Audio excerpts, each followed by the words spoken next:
I'm glad to have you here. Follow my story until the end and comment the city you're watching from. Thanks for watching. The call to end my final mission came faster than I expected. One moment I was reviewing security protocols in the operations room of our base in Afghanistan. The next I was packing my duffel bag. 40 years in uniform had taught me to move quickly. But this felt different. I wasn't just leaving a mission. I was leaving behind the only life I'd known since I was 18. In my jacket pocket, my father's pocket watch pressed against my chest. He'd given it to me before my first deployment, whispering, "Always come home, Shirley." I had, time and again, but this return wasn't planned. After 4 decades of service, Colonel Shirley Grant was officially retiring. And I hadn't told anyone, not even my son, Mark. The overnight flight to Miami stretched like an endless ribbon of darkness and engine hum. I stared out the window at the thin line of dawn stretching across the Atlantic, wondering if Mark would be at work or still asleep when I knocked on his door. I hadn't seen him in nearly 2 years, our schedules, his life, my deployments always seeming to pull in opposite directions. I pictured his smile, the way his eyes crinkled at the corners just like his father's had, and it was enough to carry me through the turbulence. By the time we landed, the Florida heat wrapped around me like a heavy blanket, instantly pulling sweat from my skin despite the early hour. The taxi driver loaded my duffel without a word, barely glancing at my uniform. "Naples," I told him, giving Mark's address in the quiet neighborhood he'd moved to 5 years ago after his promotion. As we pulled onto the highway, palm trees swayed in the humid morning air, and I tried to ignore the tightness in my chest. We hadn't spoken much lately. Our last 3 scheduled video calls had been canceled twice by me due to urgent military matters, once by him because of some work emergency. But I'd always believed we could pick up where we left off. Mark was my only child, my only family since his father died in combat 20 years ago. We'd been through too much together to let distance matter. The cab turned onto his street, and something in me shifted. The well-maintained homes with their neat lawns and trimmed hedges looked peaceful in the morning light. But Mark's house stood out immediately, and not in a good way. The grass had grown wild and uneven, nearly hiding the stone path to the front door. The mailbox tilted to one side, stuffed with envelopes that spilled onto the ground. All the curtains were drawn tight against the windows, and the cheerful blue paint I'd helped him choose years ago now peeled in places, neglected and fading. It didn't look like a home. It looked like a place abandoned. I climbed out, the heat already biting at my neck despite the early hour, and was about to knock when a familiar voice called from across the street. "Colonel Grant, is that you, Mrs. Wilson?" Mark's neighbor since he bought the place, stood in her driveway with a watering can in hand.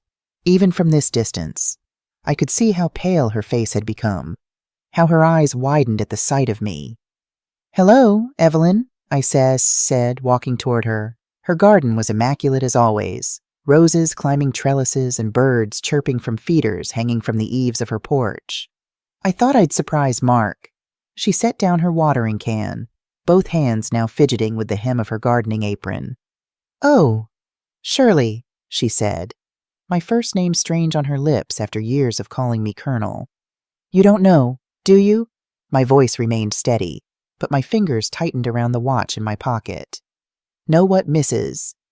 Wilson glanced back at Mark's house, then lowered her voice even though no one else was around. "Mark's been in the ICU for 2 weeks now. They took him by ambulance in the middle of the night. I heard the sirens and saw the lights." She hesitated, looking down at her garden shoes. "And Jennifer," she stopped again, something like disgust flashing across her face. "What about Jennifer?" I pressed, thinking of my daughter-in-law, the woman Mark had married 3 years ago after a whirlwind 6-month courtship. "She's been on a yacht in the Keys," Mrs. Wilson finally said, the words tumbling out in a rush. "Been posting pictures all over Facebook, parties, shopping sprees, you name it. All while Mark's been—" Her voice trailed off, unable to finish. The air seemed to thicken around me as I stood there, her words settling like lead in my chest. I must have swayed slightly because Mrs. Wilson reached out to steady me, her gardening roughened hand gripping my arm. "Naples, General," she said. "I've been bringing his mail in, left it on the kitchen counter. But," She shook her head. I don't think anyone's been home since they took him. I don't remember thanking her. I don't remember getting back into the taxi. One moment I was standing in Mrs. Wilson's neat garden with the scent of roses in the air. The next I was pushing through the hospital's sliding glass doors, my heartbeat pounding in my ears. The air inside was sharp with disinfectant, the kind that clings to your clothes long after you've left. At the reception desk, I gave my name and Mark's. The nurse's eyes flickered with recognition when I mentioned my son's name, and something in her expression made my stomach drop. 5th floor, she said quietly. Room 512. The ICU waiting room is just off the elevator. I took the elevator up, gripping my father's pocket watch so hard the metal dug into my palm. My mind raced with possibilities, each worse than the last. Mark had always been healthy, active, strong, just like his father. What could have happened in the mere months since our last video call? The hallway of the ICU was quiet, except for the steady, mechanical beeping of monitors and the occasional squeak of nurses' shoes on the polished floor. Room 512 had a small window in the door, but the curtain inside was drawn, hiding whatever waited for me. I knocked gently, then pushed the door open without waiting for a response. When I stepped into Mark's room, the monitor sounds were louder, inescapable. My son lay on the bed, his skin sallow and stretched too tight across his cheekbones. His frame, once broad and strong like his father's, seemed shrunken beneath the thin hospital gown. Tubes and wires traced over him like a cruel map, leading to machines that beeped and hummed with artificial life. A man in a white coat turned from the monitor he'd been studying. He looked exhausted, dark circles rimming his eyes behind wire-framed glasses. "I'm Dr. Thomas Reynolds," he said, his voice low but firm. "Are you family?" "I'm his mother," I managed. "Colonel Shirley Grant. What happened to my son, Dr.?" Reynolds gestured to the single chair beside Mark's bed, but I remained standing. "Mr. Grant has advanced gastric cancer," he said, cutting straight to the point in a way I would normally appreciate. "Terminal. If we'd caught it earlier, there might have been options, but it's metastasized to his liver and lymph nodes." He paused, glancing down at Mark's still form. "He's been here 2 weeks. No visitors." The words felt unreal, as if they belonged to someone else's life, someone else's son. I moved closer, my fingers brushing the back of Mark's hand. His skin was cold, the veins fragile under my touch. "Has his wife been notified?" I asked, though I already knew the answer. "Dr." Reynolds' expression tightened. "We've called the emergency contact numbers on file multiple times, the first few days. Mrs. Grant answered, said she was out of town and would come when she returned. After that, our calls went straight to voicemail." I looked down at my son, this man I'd carried inside me, had raised alone after his father died. His eyelids fluttered. Slowly, they opened, and I saw the same hazel eyes I'd watched light up when he was a boy on the baseball field, when he graduated from college, when he told me he'd met someone special. "Mom?" His voice was barely a whisper, cracked and dry. "You're really here?" "I'm here, Mark," I said, taking his hand fully in mine now. "I'm right here." A ghost of a smile touched his lips. "I wanted to call you, my phone." He trailed off, too weak to finish. "Shh, don't worry about that now," I said, falling back into the rhythm of comforting him just as I had when he was small and woke from nightmares. "I'm not going anywhere." His eyes locked with mine, a sudden clarity shining through the medication haze. "I love you, Mom," he whispered, his voice faint as breath. Before I could answer, the monitor's steady beeping turned into one long, piercing tone. Mark's hand went limp in mine. "Doctor," Reynolds moved with practiced urgency, pressing a button on the wall that brought nurses rushing in. Someone guided me away from the bed, into the hall. "Code Blue, ICU room 512, a voice announced over the speaker system. I stood frozen outside the door, hearing the flurry of commands, the shuffle of feet, the thud of hands against my son's chest. The hallway tilted slightly, and I pressed my palm flat against the wall to steady myself. I'd faced enemy fire, made life-or-death decisions that affected entire units, but nothing had prepared me for this moment. Minutes later, though it felt like hours, the door opened. Dr. Frey Reynolds stepped out, his expression heavy, shoulders slumped. "I'm sorry, Colonel Grant," he said. "We did everything we could." The watch in my hand felt heavier than it ever had, and all I could think was that I had come home too late. The drive back to Mark's house was a blur.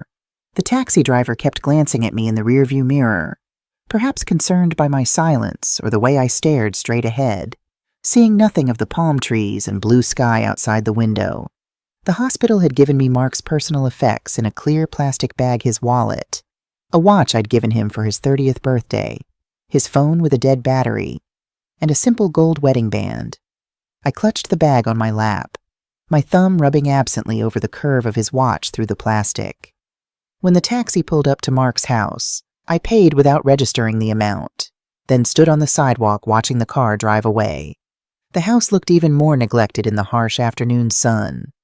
A wind chime hanging from the porch, a gift I'd sent from Japan during one deployment, twisted silently, its music stolen by disuse and weather. The keys to Mark's house felt foreign in my hand as I stepped onto the porch.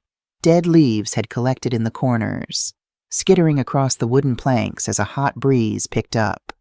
When I pushed the door open, a stale wave of air hit me, the kind that settles in when no one has cared for a place in weeks.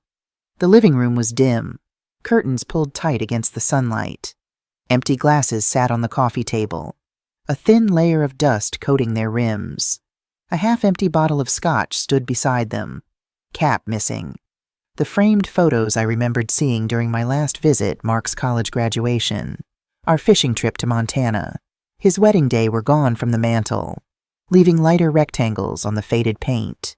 In the kitchen, takeout containers and unwashed dishes were stacked haphazardly in the sink, a sour smell rising from them. The hum of the refrigerator was the only sign of life. On the counter, I found the pile of mail Mrs. Wilson had mentioned, leaning against the wall like a small paper tower. I tore through the envelope's utility shutoff warnings, overdue credit card statements, late mortgage notices. My chest tightened as I flipped through them. Mark had never been careless with money. Even as a teenager, he'd saved his allowance, planning for purchases weeks in advance.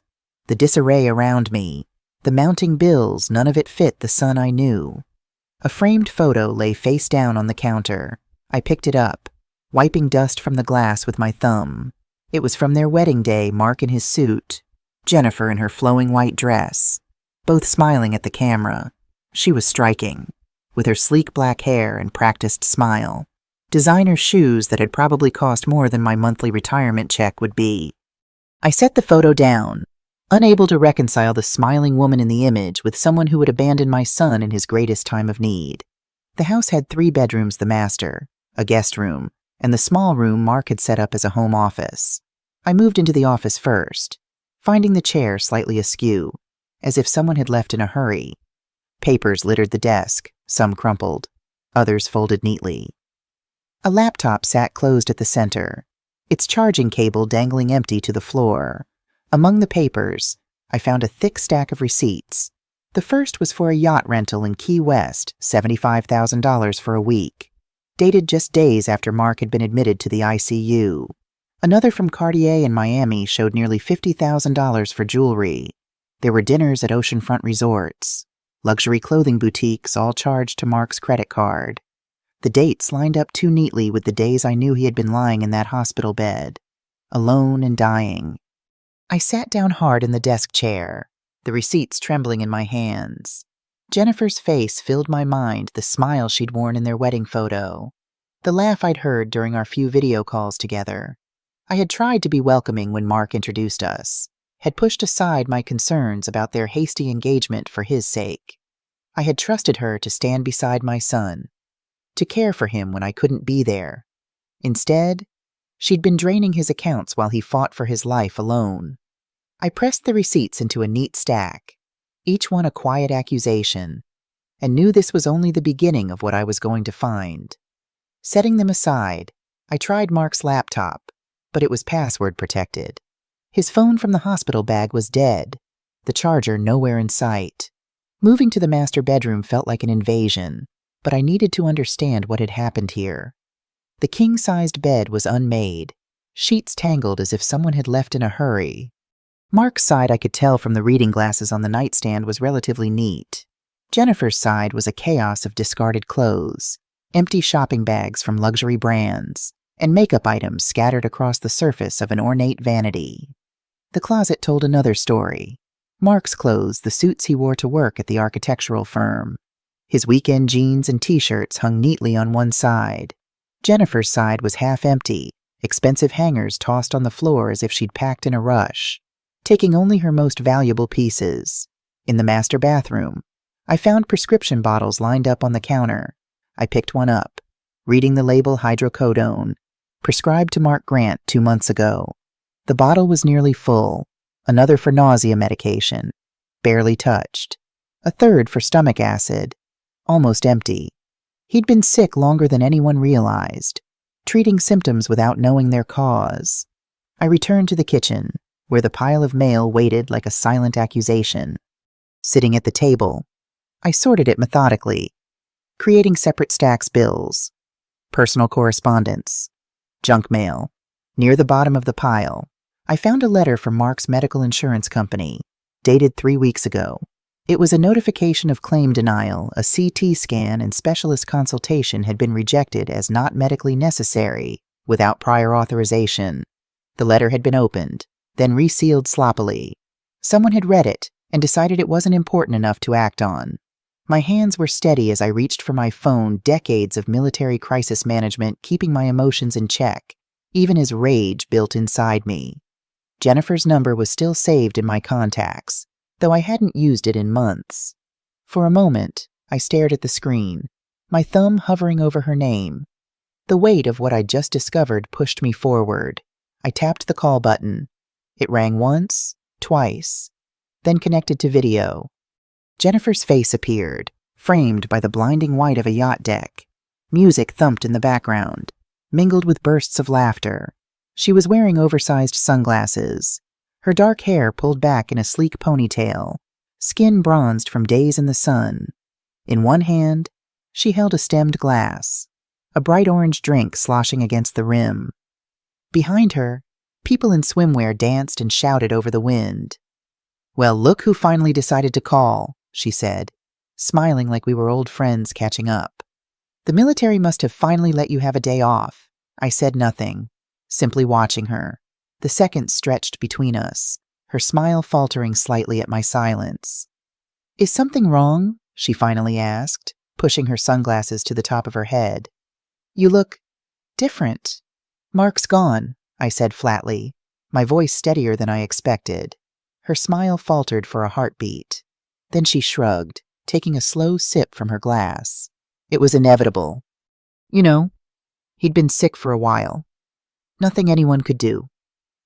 I felt the air tighten in my lungs, but I didn't let it show. "And the charges on his card, the yacht rentals, the jewelry." Her laugh was short, careless. "I'm his wife, Shirley. What's his is mine. That's how marriage works." The ease with which she said it was almost more shocking than the words themselves. She didn't even try to pretend remorse or grief. I studied her face for a long second, memorizing every detail the designer sunglasses pushed up into her perfectly styled hair, the shimmer of gold hoops in her ears, the way one perfectly manicured hand lazily swirled her drink. "Enjoy the view while it lasts," I said quietly. She tilted her head as if she'd heard a compliment. "Oh, I will." "That," I said, leaning forward so my face filled the screen, "was your last party on my dime." I ended the call before she could respond, the image of her frozen mid-smirk lingering on the black screen. Setting the phone down, I reached for my father's pocket watch, the cool metal steadying me. It was time to make sure Jennifer never touched another cent of what Mark left behind. The hospital corridor seemed longer when I returned that evening. Each step echoed against the polished floor as I made my way to the room where my son's body still lay. Dr. Reynolds had agreed to let me have some time with Mark before they moved him to the funeral home. "We're not supposed to do this," he'd said over the phone, his voice softening when I explained the situation. But given the circumstances, take as long as you need. Colonel, a different nurse led me to the room, her shoes squeaking softly against the floor. I'm sorry for your loss, she said as she opened the door. I was on duty when they brought him in. He asked about his wife every day that first week. The words twisted something inside me, but I nodded my thanks. When she closed the door, leaving me alone with Mark, the silence felt absolute. They had removed all the tubes and wires, switched off the machines. He looked peaceful now, the pain erased from his face. But he wasn't my Mark anymore. This was just the shell he'd left behind. I sat beside him, taking his cold hand in mine. I'm sorry I wasn't here sooner, I whispered. I should have visited more, should have seen the signs. My mind flashed back to our last video call, months ago. He'd looked tired, had lost weight I'd attributed to stress at work. When I'd asked if he was sleeping enough, he'd laughed it off. Just busy with a big project, he'd said. Nothing to worry about. Had he already known then? Had he been protecting me from the truth? Not wanting to worry me while I finished my final deployment on the small table beside the bed, someone had placed his wedding ring. I picked it up, turning it over in my palm. Inside, an inscription caught the light. Forever yours, Jay. A promise as empty as Jennifer's grief. I slipped the ring into my pocket alongside my father's watch. Mark had treasured both these men in his life, the father he'd lost too young, and the woman who'd abandoned him at the end. One had given everything, the other had only taken. I'll make this right, I promised him, squeezing his hand one last time. Whatever it takes. The walk back through the hospital felt like moving through water, each step requiring conscious effort. At the nurse's station, I paused. Was there anyone else? I asked the nurse who'd let me in. Any friends who visited, called to check on him. She checked the visitor log, flipping back through several pages. Just one, she said finally. A Thomas Wilson. Came by 3 times. Brought books and a portable radio. She looked up. That's all we have on record. Thomas Wilson, Mrs. Wilson's son. I remembered Mark mentioning him as a childhood friend who'd moved back to Naples a few years ago. At least someone had cared enough to visit. Outside, the Florida evening was settling in, bringing little relief from the day's heat. I sat in my rental car, staring at the hospital's illuminated entrance. For 40 years, I'd lived by military protocol, had always known the next step to take. Now, faced with my son's death and his wife's betrayal, I felt unmoored, adrift in civilian waters too murky to navigate. But one thing was clear, I needed to understand what had happened to Mark's finances before Jennifer could do any more damage. Back at the house, I forced myself to be methodical. In Mark's office, I searched through drawers until I found a leather portfolio embossed with his initials, a gift from me when he graduated architecture school. Inside were his important documents: birth certificate, social security card, marriage license, and tucked in a side pocket, a sealed envelope with power of attorney typed neatly across the front. I tore it open, scanning the legal document inside. Mark had granted me power of attorney before my last deployment, a precaution we'd both agreed on, in case something happened to him while I was overseas and unreachable. It had seemed unlikely we'd ever need it, but Mark had always been thorough, planning for contingencies like the soldier's son he was. The document was properly notarized, dated 18 months ago. It had never been revoked. My hands were steadier now, my military training taking over. I had a mission, clear parameters, and the authority to act.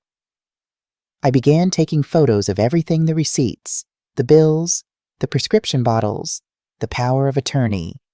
Evidence secured. Mission parameters established. Next, I needed reinforcements. By the next morning, I was on the road to Tampa with a folder full of receipts in the passenger seat, and Mark's notarized power of attorney tucked safely inside my bag. The miles blurred past, the steady hum of the highway matching the rhythm of my resolve. I had one person in mind who could make this happen without delay: Colonel Richard Hayes, once my commanding officer, later a trusted friend. After his retirement 5 years earlier, Richard had moved into military financial administration, the kind of position where phone calls got answered and paperwork moved fast. His office was in a modern building near MacDill Air Force Base, all glass and steel gleaming in the morning sun. The receptionist recognized my uniform immediately, standing a little straighter as I approached. "Colonel Grant to see Colonel Hayes," I said, using my rank even though, technically, I was already retired. "He's expecting me." Richard met me at the door to his office, his handshake firm, his eyes assessing. He'd aged since I'd seen him last, more silver in his close-cropped hair, deeper lines around his eyes, but his posture remained parade ground perfect. "Shirley," he said as he closed the door behind us. "It's been, 3 years? You look He stopped, noticing something in my expression. "I can tell this isn't just a social visit." The smell of old wood and fresh coffee greeted me as I took the seat he offered. His office was exactly what I'd expected, military neat, with photographs of fighter jets on the walls, service medals displayed in a simple frame behind his desk. "My son died yesterday," I said without preamble. "Terminal cancer. While he was in the ICU for the past 2 weeks, his wife was in the Keys, spending his money like water." Richard's expression hardened. "I'm sorry, Shirley. Truly." I set the folder on his desk and opened it to the first yacht receipt. These were charged to Mark's accounts while he was in the ICU, unable to even pick up a phone. I pulled out the power of attorney.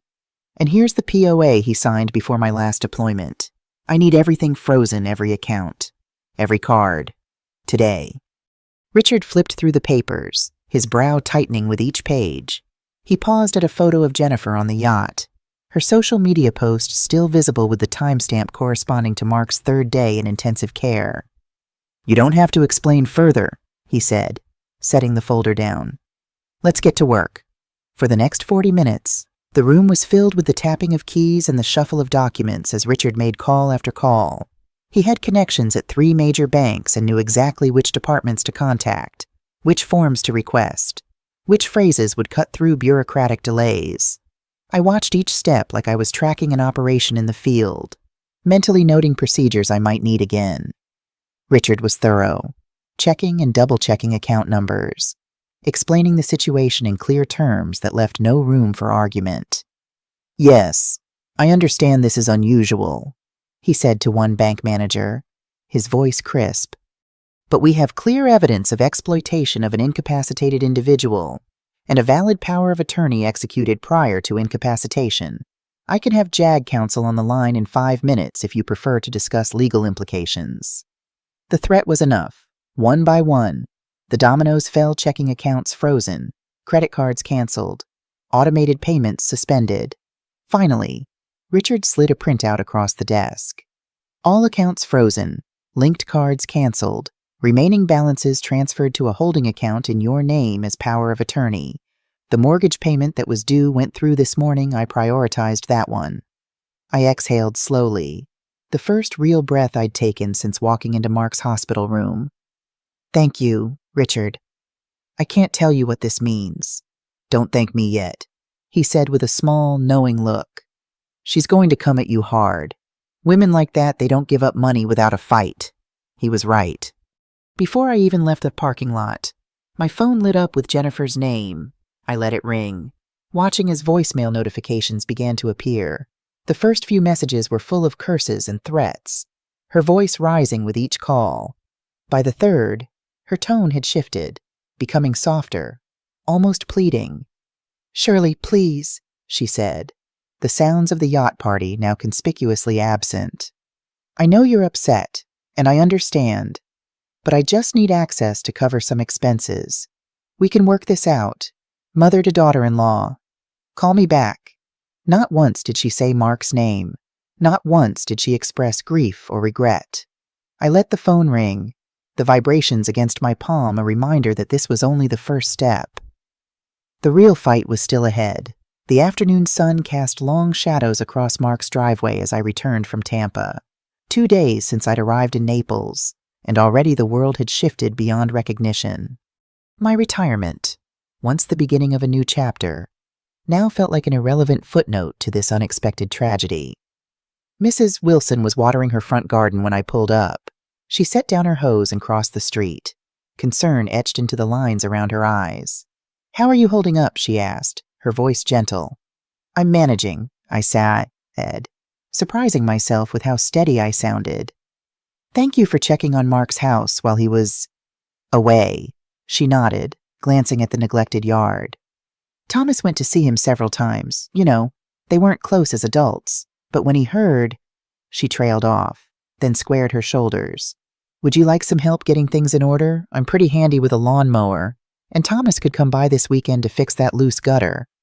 The offer of practical help, so straightforward and genuine, nearly broke through my composure. That would be wonderful, I managed. But first, I need to get the inside sorted. She seemed to understand, patting my arm gently. One step at a time. Colonel, that's how we get through. Back inside, I went straight to the study. The room smelled faintly of old paper and dust, the blinds half closed against the afternoon sun. Mark's desk was cluttered but organized in its own way, neat stacks of documents, a few opened envelopes, pens lined up in a coffee mug printed with the logo of his architectural firm. I started with the top drawer, sifting through folders of insurance papers and tax forms, looking for anything that might give me a clearer picture of his finances and his marriage. The second drawer held old sketchbooks filled with Mark's architectural drawings, bridges, and buildings rendered in precise, careful lines. I paused, running my fingers over a sketch of a modernist house he'd designed in graduate school. He'd had such dreams then, such talent. In the bottom drawer, beneath a stack of computer manuals, I found a small leather-bound notebook, the kind Mark had kept since college for jotting down ideas and reminders. The cover was worn at the edges, the spine creased from use. I sat at his desk and opened it. The first few pages were lists of household chores and grocery items, interspersed with measurements for home improvement projects. But then the entries changed. Each line carried a date, an amount, and a short note in his careful handwriting. March 8th, $3,000 for Jennifer's medical procedure. Specialist not covered by insurance. April 12th, $5,500 for roof repairs after storm damage. May 3rd, $7,000 for new car transmission. Labor costs higher than expected. I flipped through page after page, my stomach tightening. The amounts grew larger over time, each with some justification attached, all for Jennifer's needs or household emergencies. The final entry, dated just 3 weeks ago, read $12,000 for Jennifer's mother's emergency surgery in California, flight plus hospital expenses. I reached for my bag and pulled out the bank statements I'd collected from the mail pile, cross-checking each entry with the statements. The truth came fast and cold. The March 8th medical procedure matched a charge at a high-end spa in Palm Beach. The roof repairs lined up perfectly with a payment to a luxury boutique in Miami. The car transmission was the exact amount of a down payment on a designer watch. And Jennifer's mother, she'd died 3 years ago. Mark had mentioned it during one of our calls, how Jennifer had been too distraught to even attend the funeral. I leaned back, gripping the notebook as though it might burn me. Mark had trusted her completely, and she had taken every ounce of that trust to fund her vanity. For how long had it started immediately after their wedding? Or had there been a time when she truly cared for him? Needing more. I picked up Mark's phone from the hospital bag and found his charger in the desk drawer. Once it powered on, I was relieved to see it had no passcode typical Mark, always believing the best of people, never imagining someone might abuse his trust. Most of the recent text messages were mundane work colleagues checking in, appointment reminders, automated alerts from his bank about large transactions. Jennifer's thread was surprisingly empty, as if it had been deliberately cleared. But in an archived folder, I found a message that made my chest tighten. It wasn't to or from Mark, it had been screenshot and saved. The image showed a text conversation between Jennifer and someone named Alicia. Alicia, how much longer are you going to play housewife?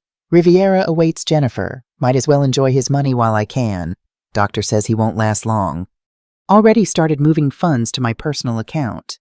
The timestamp was from 5 weeks ago.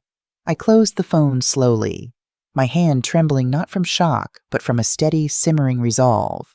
This wasn't just theft. This was calculated cruelty, documented in her own words, and I would make sure the world saw it. By sunset, I had compiled everything into a comprehensive file: bank statements, receipts, photographs, the notebook entries, And the damning text messages. Military precision in civilian warfare. Jennifer had declared war on my son, and she was about to learn that she'd made a grave tactical error she'd left me alive to fight back. I called Richard again, updating him on what I'd found. I need a good lawyer, I said. Someone who specializes in estate fraud. I know just the person, he replied. Edward Martinez, former JAG attorney, now in private practice, bulldog in the courtroom, especially when it comes to protecting veterans and their families. I wrote down the number, thanking him again. One more thing, Richard said before hanging up. Check Mark's life insurance policies. If he had any through his employer or privately, Jennifer's likely the beneficiary. We need to get ahead of that. The reminder jolted me. In the shock of Mark's death and the discovery of Jennifer's betrayal, I hadn't even thought about life insurance. The architectural firm where he'd worked as a senior designer would almost certainly have provided coverage as part of his benefits package.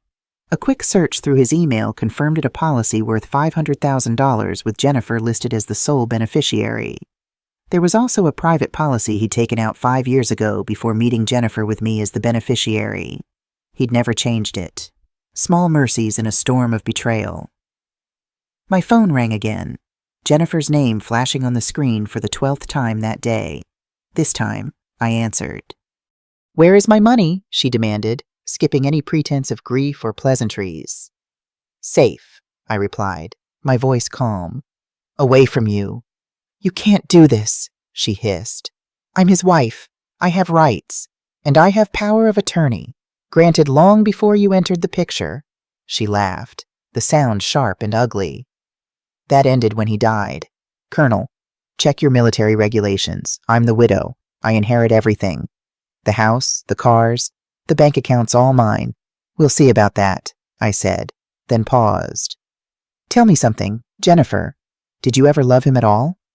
Even for a moment, the question seemed to catch her off guard. For a second, her breathing was the only sound on the line. "Love is for people who can't afford better options," she finally said. "Mark was convenient and generous until he got sick." The callousness of her words should have shocked me, but after what I'd discovered, I was beyond surprise. "You should know," I said carefully, "that I found his phone. I've seen your text to Alicia." Her sharp intake of breath was the first genuine reaction I'd heard from her. "Those are private," she snapped. "You had no right." "Neither did you," I cut her off. "You had no right to steal from my son while he was dying alone. No right to marry him under false pretenses. No right to his money or his home or anything he worked for." "You can't prove anything," she said, but uncertainty had crept into her voice. "I was gathering evidence against insurgents before you were born," I told her, the steel of 40 years of military service threading through my words. "Trust me when I say I have everything I need." I ended the call, setting the phone down carefully on Mark's desk. Through the window, I could see Mrs. Wilson's lights glowing warmly across the street, a reminder that not everyone in the world was like Jennifer. Tomorrow, I would call Edward Martinez and begin the legal battle. Tonight, I needed to plan Mark's funeral, a task I had never imagined facing. At least not so soon. A parent should never have to bury their child. The natural order of things had been upended, leaving me to navigate a terrain more treacherous than any battlefield I'd faced. In Mark's closet, I found a cardboard box labeled Mom's Things in his neat handwriting. Inside were items I'd asked him to store when I moved overseas for my last posting photo albums, my service medals, letters his father had written me during our early days together.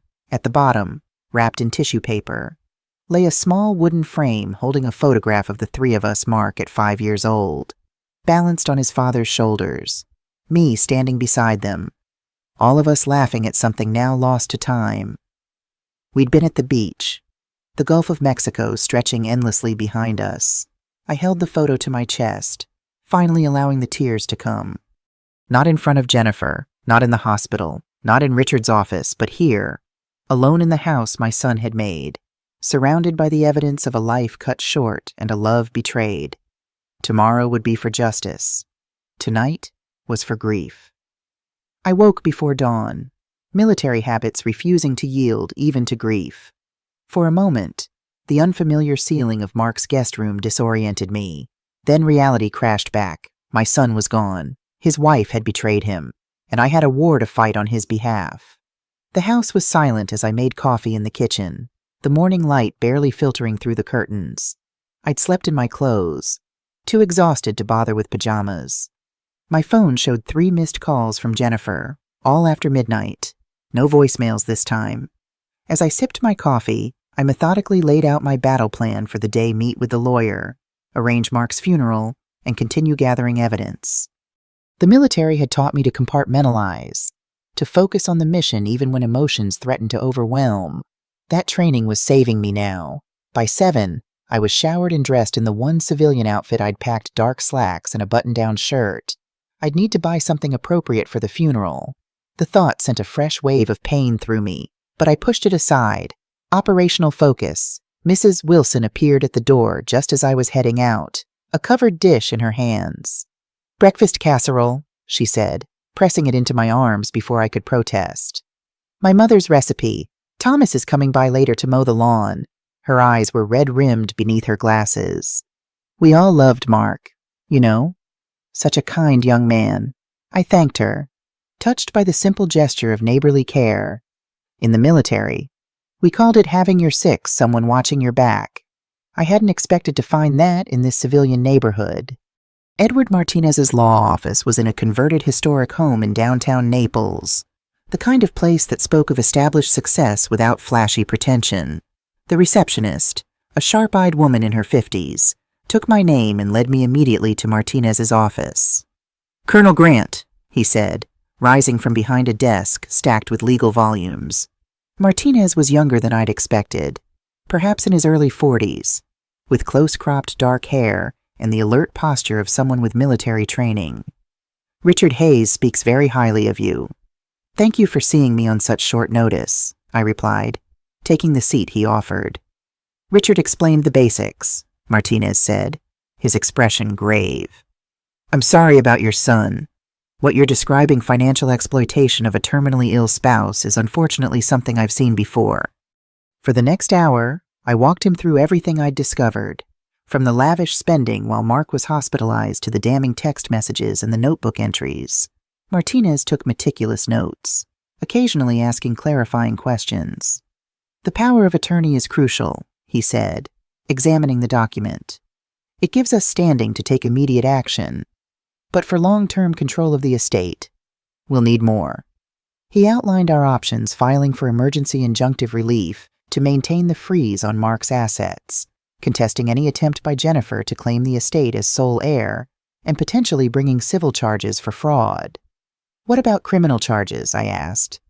She essentially admitted to planning to drain his accounts while he was dying. Martinez's expression was measured. "Criminal fraud is harder to prove, especially in a marriage where finances are often commingled. But," he added, seeing my disappointment, "we can build that case parallel to the civil proceedings. I have contacts in the state attorney's office." By the end of the meeting, we had a clear strategy and a timeline. Martinez would file emergency papers that afternoon to maintain control of Mark's assets and begin the process of contesting Jennifer's claim as sole heir. "One more thing," he said as I stood to leave. "The life insurance through his employer Jennifer will likely try to claim that immediately. We should notify the company of potential fraud." I nodded, relieved that he'd thought of it. "What do you need from me?" "Continue gathering evidence," he said. "And prepare yourself. This type of case can get ugly, especially when significant assets are involved." Back at Mark's house, I found the lawn freshly mowed, the edges neatly trimmed. Thomas Wilson, a tall man in his 30s with his mother's kind eyes, was fixing the sagging gutter along the front of the house. "Mom said you could use a hand," he said simply when I thanked him. "Mark was good to me when we were kids. Least I can do." While Thomas worked outside, I returned to my investigation inside. The methodical search of Mark's home continued, now with more specific targets based on Martinez's advice. We needed to establish a timeline of when Jennifer's behavior changed, when the theft began, and how much had been taken. In the study closet, I found a fireproof safe, small but heavy. The combination eluded me until I tried my own birth date, a choice so like Mark that it made my throat tighten. Inside were his passport, social security card, and several USB drives labeled by year. I plugged the most recent into his laptop, which I'd managed to access using his standard password, a combination of his father's initials and the year he was born. Mark had always been sentimental about such things, a trait that now proved useful. The drive contained backup copies of his financial records, neatly organized by month and category. I opened the earliest files, dating back to just after his wedding to Jennifer. The transformation was stark and disturbing. Before Jennifer, Mark's spending had been modest and consistent, a good salary from the architectural firm, regular savings contributions, modest indulgences like occasional travel or restaurant meals. After the wedding, expenses skyrocketed. Jewelry, designer clothing, spa treatments, all categorized under Jennifer in his meticulous records. Most telling was a folder labeled Jen Background. I clicked it open, my breath catching at what I found. Mark had hired a private investigator 3 months ago. The report detailed Jennifer's history, daughter of a once wealthy family that had lost everything in a financial scandal, a series of relationships with wealthy older men, and a pattern of excessive spending that had left her deeply in debt before meeting Mark. He had discovered her lies, but too late. A note at the end of the file, written by Mark himself, read, confronted Jen about Aspen trip charges.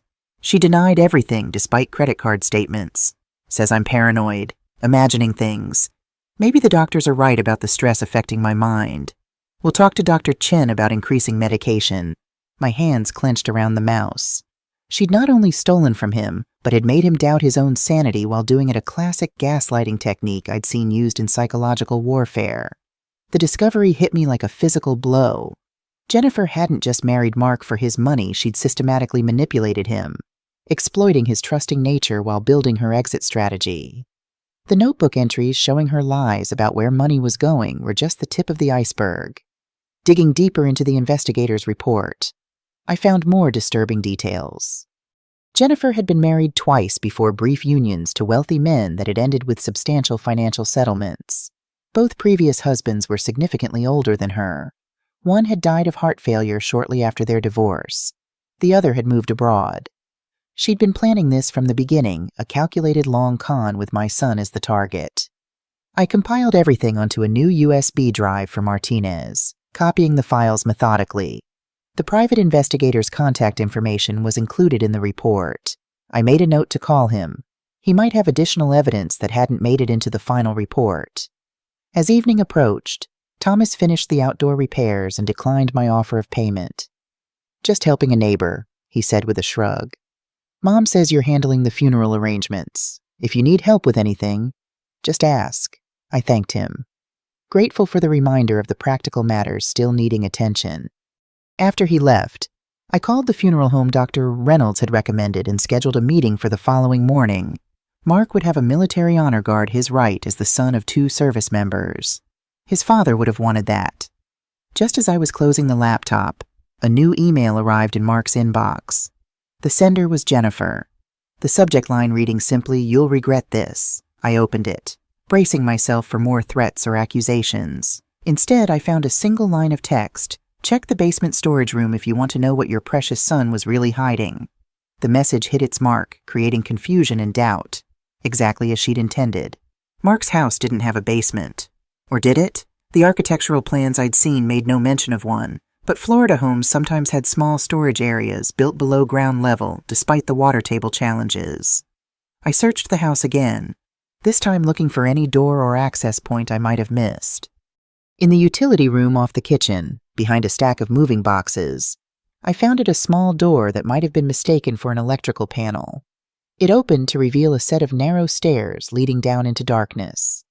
The light switch revealed a small room, perhaps 10 by 12 feet, with concrete walls and a dehumidifier running in one corner. Metal shelving units lined the walls, holding Christmas decorations, old college textbooks, and boxes labeled with years. Nothing suspicious or secret. Until I noticed the corner where the concrete floor had been recently disturbed, a section slightly different in color, as if it had been patched. Military training kicked in. I'd seen enough hidden caches and combat zones to recognize the signs. Using a screwdriver from Mark's toolbox, I pried at the edges of the patched section. The concrete came away easily, revealing a small metal box embedded in the floor. Inside was a USB drive, different from the others I'd found, and a handwritten note in Mark's distinctive script. "Mom, if you're reading this, something has happened to me. Everything you need is here. I'm sorry I didn't tell you sooner. I wanted to handle it myself. I love you. Mark." My hands trembled as I took the drive upstairs. Whatever Jennifer thought Mark was hiding, he had been one step ahead of her, and he had trusted me to find it.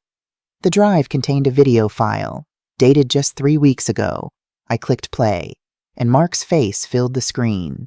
He looked gaunt, his skin sallow, his eyes shadowed with pain and exhaustion. "Hi, Mom," he began, his voice raspier than I remembered. "If you're watching this, then things have gone badly. I've been sick for a while now, stomach pain that wouldn't go away. The doctors finally figured it out last month. Stage 4 gastric cancer with metastasis. Not much they can do." He paused, taking a sip of water, wincing with the effort. "I should have told you, but you were finishing your final deployment. I didn't want you to worry or try to come home early." Stupid pride, I guess. He attempted a smile that didn't reach his eyes. "There's something else you need to know. Jennifer." He sighed, running a hand through his thinning hair. "She's not who I thought she was. I found out she's been stealing from me, hiding money in offshore accounts. When I confronted her about the doctor's diagnosis, his voice broke. She asked how long I had left and if my life insurance was paid up. The raw pain in his eyes made my chest constrict. I've gathered evidence," he continued, stronger now. "Account numbers, transfer records, recordings of conversations, it's all on this drive. I've made provisions to protect what I can. But Jennifer is resourceful. She thinks I don't know about her plan. But the investigator I hired found everything." He leaned closer to the camera, his eyes suddenly fierce despite his weakened state. "Mom, I know you'll do what needs to be done. You always have. I've updated my will, but I had to do it carefully so Jennifer wouldn't find out. The lawyer's information is in the file named Gibraltar. Contact him as soon as possible." Mark looked away briefly, composing himself. When he turned back, his expression had softened. "I want you to know I was happy, once, and I've made peace with what's happening. Please don't blame yourself for not being here. You've always been there when it mattered." His voice caught. "I love you, Mom. Always have." The video ended, freezing on Mark's face my son, my only child, saying goodbye through a computer screen while I was half a world away. I sat motionless for several minutes, the pain so intense it felt physical. Then, drawing on decades of discipline, I dried my eyes and opened the file labeled Gibraltar.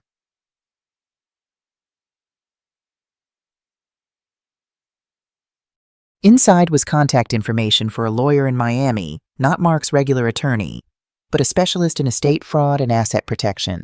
Also included were account numbers for several trusts Mark had established, routing information for wire transfers Jennifer had made to offshore accounts, and recorded conversations between them where she all but admitted her intentions. The most damning piece of evidence was an audio recording from what must have been hidden devices in their home. Jennifer's voice was unmistakable. "I don't care what the doctor said. If you'd gone for testing when I told you to, maybe they could have done something. Now it's too late, and I'm stuck watching you die slowly when I could be enjoying myself." Mark's voice, weak but steady. "Is that all I am to you?" "A bank account." Jennifer's laugh was cold. "Don't be dramatic. You were fun for a while, but let's be honest. I married you for financial security. And now I have to wait around while you waste away. It's not fair." "You could leave," Mark suggested quietly, "and lose my claim to everything. Not a chance. I've worked too hard for this. Your mother's going to be so surprised when she finds out her perfect son didn't leave her a penny." The recording continued, capturing Jennifer on the phone with someone named Alicia. "Might as well enjoy his money while I can. Doctor says he won't last long. I've already started moving funds to my personal account." I sat back, my military training the only thing keeping me from throwing the laptop across the room. The evidence was overwhelming and exactly what Martinez needed to build an airtight case. I called him immediately, despite the late hour. "I found something you need to see," I said when he answered. "Mark left a hidden cache of evidence against Jennifer." "I'll come to you," he replied without hesitation. "This changes everything." While waiting for Martinez, I made one more discovery in Mark's files, a revised will, properly notarized and dated just 2 weeks before his hospitalization. In it, he left specific instructions Jennifer was to receive only what was legally required as his spouse, the minimum the law demanded. The bulk of his estate would go to a trust, with me as executor, designated for charitable purposes, and to establish a scholarship for young architects from underprivileged backgrounds. My son, even while dying and betrayed, had thought of others. When Martinez arrived an hour later, I played the video and the recordings for him, then showed him the financial records and the will. "This is extraordinary," he said, reviewing the documents. Mark was thorough military precision. "He was a military brat," I said, the term carrying all the pride of our community. "He learned to be prepared." Martinez nodded, understanding the code. "With this evidence, we're not just playing defense anymore. We can go after Jennifer for fraud, theft, and potentially elder abuse given Mark's incapacitated state during his illness." Elder abuse, I questioned. Mark was only 35. "In Florida law, abuse of a disabled adult follows similar statutes," Martinez explained. "Mark's terminal condition made him vulnerable. Jennifer exploited that vulnerability systematically. He gathered the files, promising to begin proceedings immediately. The hearing for emergency control of the estate is tomorrow at 10. Be prepared for Jennifer to fight dirty. People like her always do when cornered." After he left, I sat alone in Mark's study, surrounded by the evidence of his final battle one fought in silence while I was deployed overseas. The guilt was crushing, but beneath it burned a steady flame of resolve. Jennifer had declared war on my son. Now she would face his mother, a combat veteran with nothing left to lose. Morning brought a fresh wave of determination. I dressed carefully in the navy blue suit I'd purchased the previous day, not quite military formal, but structured and authoritative. The weight of Mark's evidence USB drive in my pocket felt like ammunition. The courthouse was a 30-minute drive from Mark's house, a modern building of glass and concrete that seemed too cold for the human dramas unfolding inside. Martinez met me at the entrance, his briefcase bulging with the files I'd provided. "Jennifer's here already," he warned as we walked through security. "With counsel Gregory Pearson, high-priced divorce attorney known for aggressive tactics." I nodded, unsurprised. "We have the truth on our side." Martinez's slight smile acknowledged my faith while tempering it with realism. "In court, truth needs evidence and legal standing. We have both, but don't underestimate them." The courtroom was smaller than I'd expected, with polished wooden benches and the Florida state seal mounted behind the judge's bench. Jennifer sat in the front row on the opposite side, wearing a black dress that probably cost more than my entire wardrobe. Her hair was pulled back in a severe bun, her expression one of practiced grief. Beside her sat a man in his 50s, silver-haired and expensively dressed, leaning close to whisper in her ear. When she saw me, her eyes narrowed briefly before she composed her features into a mask of sorrow. The performance was flawless, the grieving widow facing her hostile mother-in-law. Judge Eleanor Winters entered, a woman in her 60s with steel-gray hair and shrewd eyes that seemed to assess the entire room in one glance. Everyone rose, then sat at her command. "Case number 2025 CF 4872 in the matter of the estate of Mark Grant," the clerk announced. "Emergency petition for control of estate assets." Martinez stood. "Edward Martinez representing Colonel Shirley Grant, mother of the deceased and holder of durable power of attorney." Pearson rose next. "Gregory Pearson for Jennifer Grant, widow of the deceased and legal heir." Judge Winters reviewed the documents before her, then looked up. "Mr. Martinez, you're seeking to freeze all estate assets and transfer control to Colonel Grant based on alleged misappropriation of funds. Is that correct?" "Yes, Your Honor. We have substantial evidence of systematic financial exploitation of the deceased during his terminal illness." Pearson interjected immediately. "Your Honor, this is nothing but a grieving mother's attempt to disinherit her son's legal wife. The power of attorney Colonel Grant claims to hold was superseded by Mr. Grant's death. The judge held up a hand. I'll hear arguments from both sides. Mr. Martinez, proceed. For the next 40 minutes, Martinez methodically presented our case. The financial records showing Jennifer's extravagant spending while Mark was hospitalized. The private investigator's report revealing her pattern of targeting wealthy men. The recorded conversations demonstrating her true motives.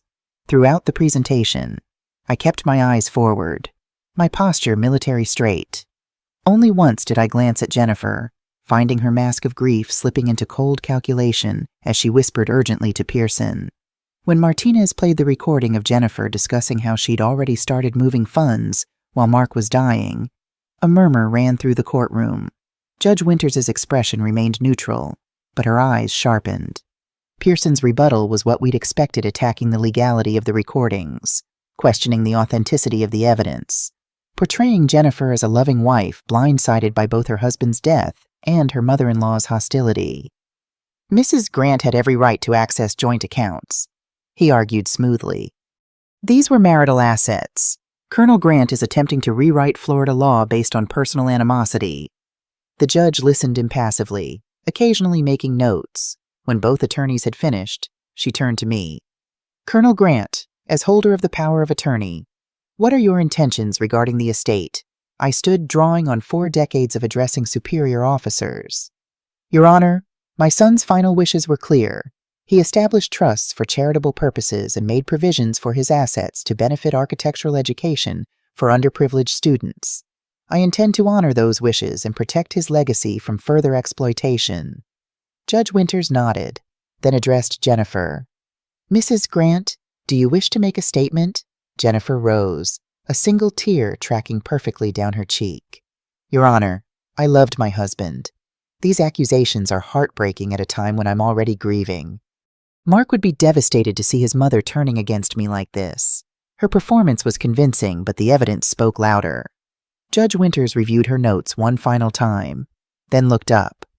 Based on the evidence presented and the existence of a valid power of attorney, the court grants temporary control of all estate assets to Colonel Shirley Grant, pending full probate proceedings.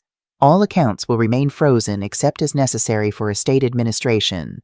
Mrs. Jennifer Grant is prohibited from accessing any property or funds until further order. The sound of the gavel was sharp and final. Jennifer shot to her feet, her facade of grief evaporating instantly. You can't do this, she shouted, her face flushed with rage. That money is mine. The house is mine. Control yourself, Mrs. Grant, Judge Winters warned, or I'll hold you in contempt. Jennifer turned to me, her eyes burning with hatred. You'll regret this, Shirley. I knew people in Mark's life you've never even met. This isn't over. 2 bailiffs moved closer as Pearson attempted to calm his client. Martinez gathered our materials quickly, guiding me toward the exit before the situation escalated further. In the hallway, he allowed himself a small smile. Round 1 to us, but Jennifer's right about one thing: this isn't over. Pearson will appeal, and they'll look for any procedural error they can find. I nodded, the victory feeling hollow without Mark there to see justice being served. What's our next step? We need to secure the house and all physical assets immediately. Change the locks. Document everything of value.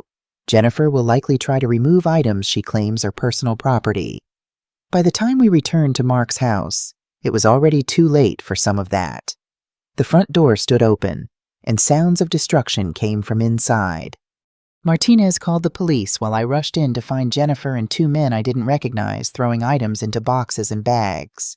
The living room was in chaos, drawers emptied onto the floor, cabinets standing open, Mark's belongings scattered everywhere. Jennifer looked up as I entered, a framed photo of Mark in her hands. The grieving mother returns, she sneered, deliberately dropping the frame. The glass shattered on the hardwood floor, Mark's smiling face now webbed with cracks. Just collecting my things. Step away from my son's belongings, I said, my voice deadly calm, the tone that had made recruits freeze in their tracks. Jennifer laughed. Your son, you were barely in his life. Did you know he waited by the phone every birthday, hoping you'd call that he kept making excuses for why his mother was always too busy for him. The words were calculated to wound, and they found their mark. But 40 years of military discipline doesn't break easily. The police are on their way, I replied evenly. And you're trespassing on property you've been legally barred from entering. One of the men with her young, muscular, with a tattoo visible at his collar, stepped forward menacingly. Lady, you should leave before things get unpleasant. Martinez appeared behind me, his phone still in hand.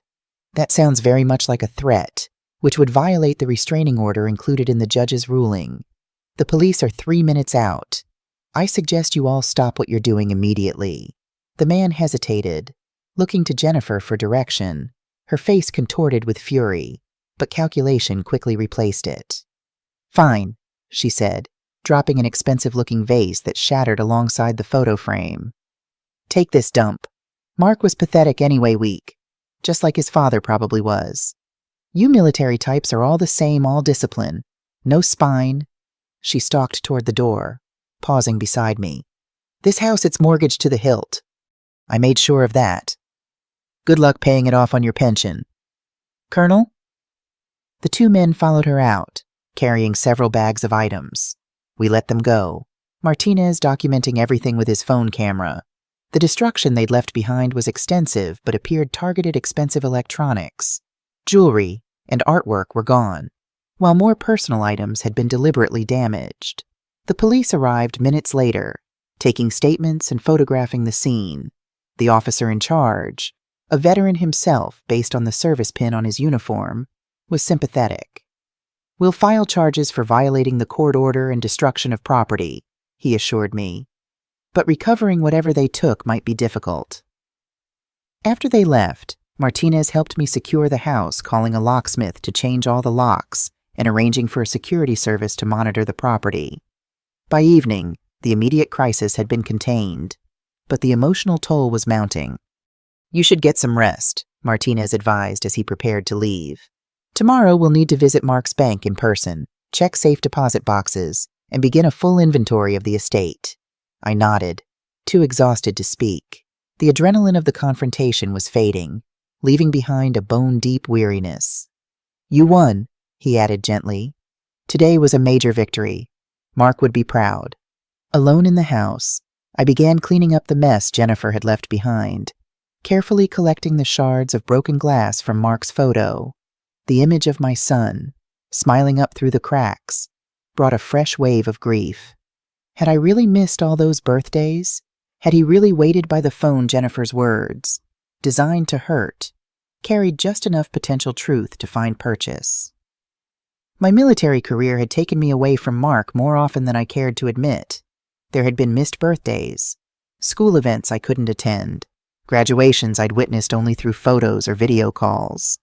But we'd had our own language of love, the care packages I sent from every deployment, the long letters I wrote by hand, the way he always signed off our calls with "proud of you, Mom." We'd understood each other's commitments and sacrifices, hadn't we? As I carefully placed the broken frame on the mantel, my phone rang. Richard Hayes calling for an update. We won the emergency hearing, I told him, fighting to keep my voice steady. But Jennifer ransacked the house before we could secure it. Richard's sigh carried through the line. Not surprised. People like that always lash out when cornered, but this gives us more ammunition for the criminal case. She said the house is heavily mortgaged, I added. Is that something you can check? Already on it, he replied. I've been digging into all the financial records we can legally access. Mark's main mortgage was reasonable given his income, but there's a second mortgage taken out 8 months ago, nearly $200,000. Jennifer's signature is on it too. The news wasn't surprising after everything else I'd discovered, but it still stung. Where did the money go? That's the interesting part, Richard said, his tone shifting to the one he used when reporting intelligence findings. It was wire transferred to an account in the Cayman Islands, then disappeared into a network of shell companies. Classic money laundering pattern. Can we trace it? With the right resources. There was a pause. Surely, this goes beyond simple fraud. This looks like organized criminal activity. Jennifer may be connected to something bigger than a simple con. The implication hung in the air between us. If Jennifer was part of a larger criminal enterprise specializing in targeting and defrauding vulnerable individuals, we weren't just fighting one woman, we were potentially taking on a dangerous organization. I need to make some calls, Richard continued. I still have contacts in financial crimes enforcement. This might be a case that they're already aware of. After we hung up, I sat in Mark's living room, surrounded by the chaos of Jennifer's destruction, and felt a strange calm settle over me. The mission parameters had changed, but the objective remained the same: justice for Mark. If Jennifer was part of something larger, then bringing her down might protect other potential victims. The fight had just expanded beyond my son's estate to something that drew on all my military training and experience. Tomorrow would bring new battles on multiple fronts: the bank, the funeral arrangements, the ongoing legal proceedings. But tonight, I allowed myself a moment of grim satisfaction. Jennifer had underestimated me, mistaking my military discipline for weakness, my focus for narrowness. She was about to learn what every adversary I'd faced in 40 years of service had discovered: I don't start fights, but I always finish them. The funeral home was quiet as I finalized arrangements for Mark's service. The director, a compassionate woman named Sarah Daniels, guided me through options with gentle efficiency. Military honors were confirmed: a flag ceremony befitting the son of 2 decorated service members. "We have an opening this Saturday," she said, checking her calendar. "Would that work for you, Colonel Grant?" I nodded, imagining the chairs filled with people who had known and loved my son. But who would those people be? My military career had kept me at a distance from Mark's adult life. I knew his colleagues' names from our conversations, but little about his friendships, his community. As if reading my thoughts, Sarah spoke again. "We usually create a memory board with photographs. If you'd like, we can put a notice in the local paper as well, with service details." "Yes, please," I agreed, grateful for her guidance. "And, I hesitated, then continued. "Could you recommend a good florist? I want to make sure there are enough flowers." Mark loved gardenias. They were his father's favorite. Her smile was kind. "We can handle that for you. And don't worry about attendance. From what I've already heard around town, your son was well respected and well liked." After finishing at the funeral home, I drove to Naples Community Bank, where Mark had his primary accounts and, according to his records, a safe deposit box. The bank manager, alerted by Martinez about the court order, met me in the lobby. "Colonel Grant, I'm Michael Fernandez," he said, shaking my hand firmly. "We have everything prepared for your visit. If you'll follow me."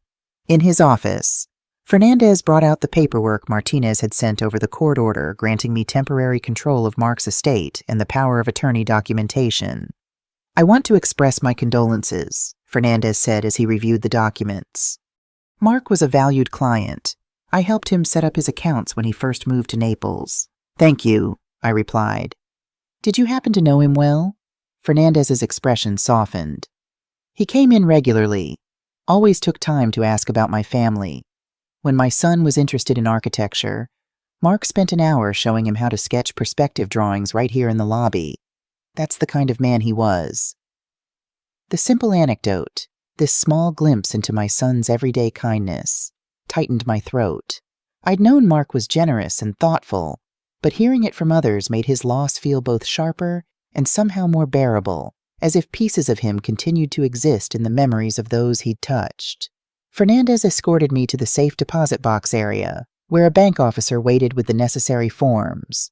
The box, when opened, contained what I'd expected: Mark's original birth certificate, his father's service medals, the deed to the house, and several sealed envelopes.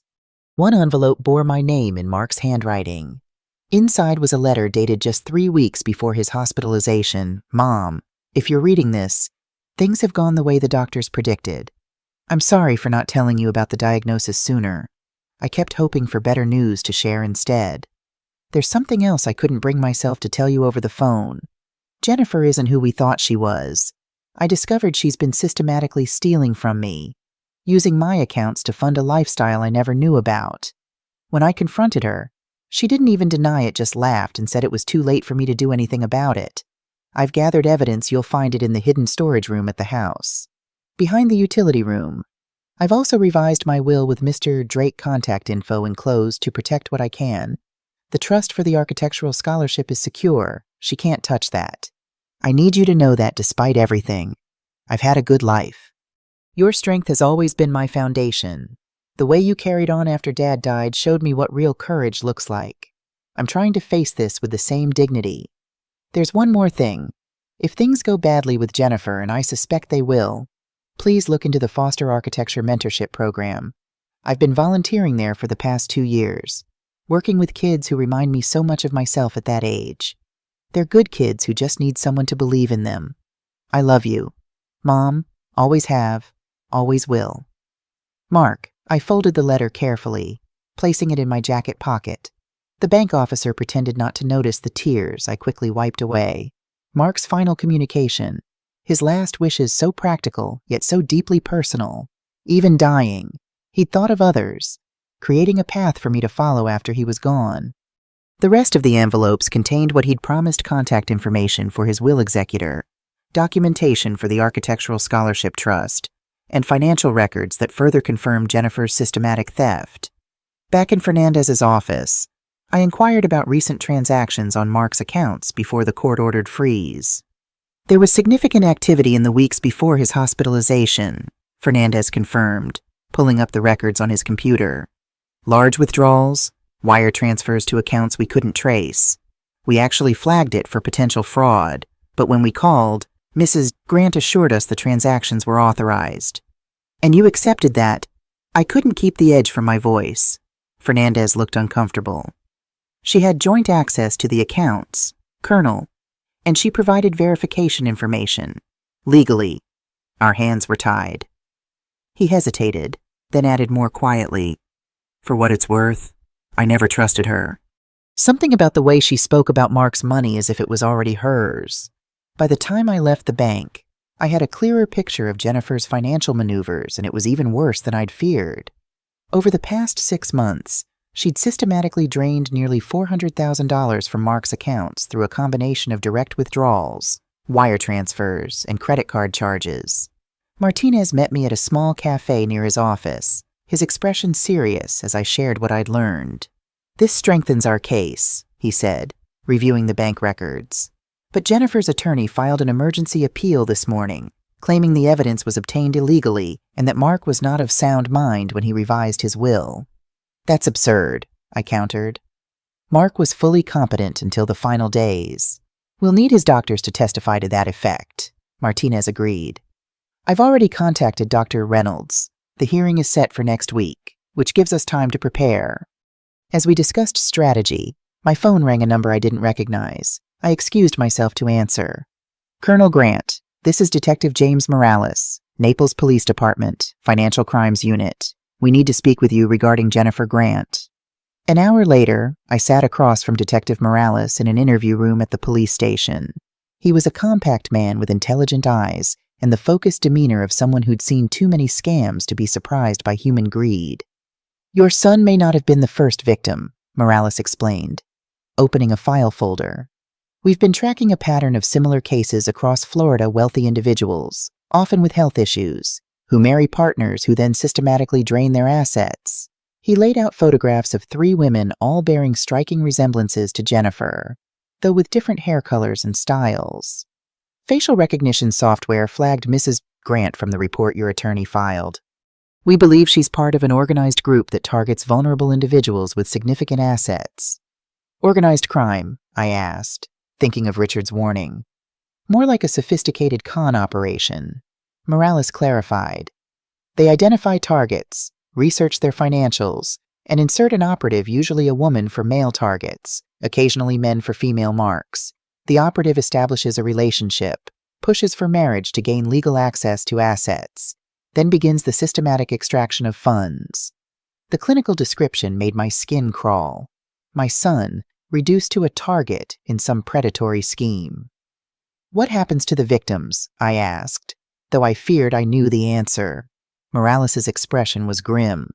"In most cases, the victim dies, sometimes from their existing health condition, sometimes under circumstances that raise questions but can't be definitively ruled suspicious." "Are you saying Jennifer might have I couldn't finish the sentence. We don't have evidence of that in Mark's case, Morales said carefully. But we're requesting his medical records and we'll be reviewing them closely. Cancer creates a convenient cover if someone were to, say, withhold medication or interfere with treatment. It would be difficult to prove. The possibility that Jennifer might have accelerated Mark's decline, might have deliberately ensured he wouldn't recover, sent ice through my veins. I thought of the prescription bottles in his bathroom, some nearly full when they should have been empty if he'd been taking his medication properly. I want to help, I say. My voice steady despite the turmoil inside. Whatever you need. We need access to your son's home to search for additional evidence, and we'd like you to continue your civil case. It keeps Jennifer occupied while we build our criminal investigation. I nodded, military training taking over. Consider it done. When I returned to Mark's house that evening, it felt different, no longer just the site of personal grief, but now part of a larger battlefield. I moved through the rooms methodically, seeing potential evidence where before I'd only seen memories. The prescription bottles in the bathroom had Jennifer been replacing medication with placebos. The food in the refrigerator, had she been doing something to it? The sudden weight loss Mark had mentioned in our last video call, was it only the cancer? Or something more sinister? I was examining the prescription bottles more closely when a knock at the door interrupted my thoughts. Through the peephole, I saw Jennifer standing on the porch, alone this time and dressed more casually than in court. Against my better judgment, I opened the door, keeping the security chain engaged. "What do you want?" I asked, my voice cold. "To talk," she replied, her tone conciliatory. "Just 5 minutes. Shirley, we're both grieving Mark. This fighting isn't what he would have wanted." The performance was flawless, the slight tremor in her voice, the redness around her eyes suggesting recent tears, the way she hugged herself as if for comfort. If I hadn't seen the evidence, hadn't heard her own words on those recordings, I might have believed her. "You have exactly 3 minutes, I said, releasing the chain but blocking the entrance. "Speak from there." Jennifer's mask slipped for just a second, a flash of annoyance quickly covered with a sorrowful smile. "I know you think I took advantage of Mark, but it wasn't like that. We loved each other. Yes, I spent money, probably too much, but that was our arrangement. He enjoyed seeing me happy." "Is that why you were on a yacht while he was dying alone in the ICU?" I asked, keeping my voice even. She had an answer ready. "Mark insisted I go. He didn't want me to see him suffering. I was honoring his wishes." Her eyes welled with tears on cue. "The last thing he said to me was, 'Live your life, Jen. Be happy.'" The audacity of the lie might have worked on someone else. Someone who hadn't seen the evidence. Who hadn't read Mark's final letter. Who hadn't heard the recordings of her true feelings. But instead of anger, I felt a strange clarity. Jennifer wasn't just a greedy woman who'd married for money. She was a professional predator, skilled at manipulation and deception. And suddenly, I saw the opportunity. "You know, Jennifer," I said, softening my tone slightly, "I've been thinking about what Mark would want. Maybe you're right, all this fighting isn't helping anyone." She blinked, clearly not expecting this response. "Exactly. We could settle this privately, without lawyers. I'm sure we can come to an arrangement that honors Mark's memory." I nodded thoughtfully. "Maybe so. Why don't you come by tomorrow afternoon? We can discuss terms, just the two of us." The flash of triumph in her eyes confirmed what I suspected. She thought she'd found a weakness to exploit. "I'd like that," she said, reaching out as if to touch my arm. I stepped back instinctively, and she recovered smoothly. "Around 2? Perfect," I agreed, already calculating how to set the trap. As soon as she left, I called Detective Morales. "Jennifer just approached me, trying to negotiate privately. I've set a meeting for tomorrow afternoon." "Don't meet with her alone," he warned immediately. "I wasn't planning to," I assured him. "But this might be our chance to get her to incriminate herself. If we wire the house—" There was a pause as Morales considered. "It's risky, but it could work. I'll bring a team in the morning to set up surveillance. If she makes any admissions about the scheme or Mark's treatment, we'll have her." The next morning passed in a flurry of activity as police technicians discreetly placed recording devices throughout Mark's living room and kitchen. Detective Morales briefed me on how to direct the conversation without tipping Jennifer off. "Let her think you're vulnerable, grieving, overwhelmed, looking for an easy solution," he advised.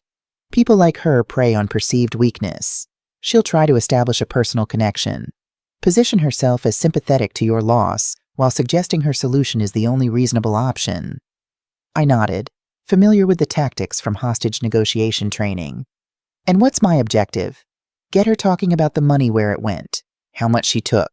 If possible, steer the conversation toward Mark's medical care. We need her to admit to either financial exploitation or medical neglect, preferably both." At precisely 2:00, Jennifer arrived, carrying a small gift bag and wearing an expression of practiced sympathy. I invited her in, noting how her eyes scanned the room not in grief, but in assessment, cataloging valuable items. "I brought you something," she said, offering the bag. Inside was a framed photo of Mark, the same one she'd deliberately smashed during her rampage through the house, now in a new frame. "I felt terrible about what happened to this," she explained, watching my reaction closely.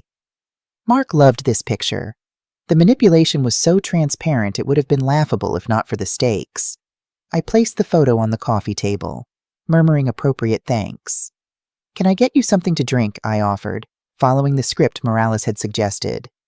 "Tea, perhaps." "That would be lovely," Jennifer replied, settling onto the couch as if she still belonged there. In the kitchen, I took a moment to compose myself, remembering my role.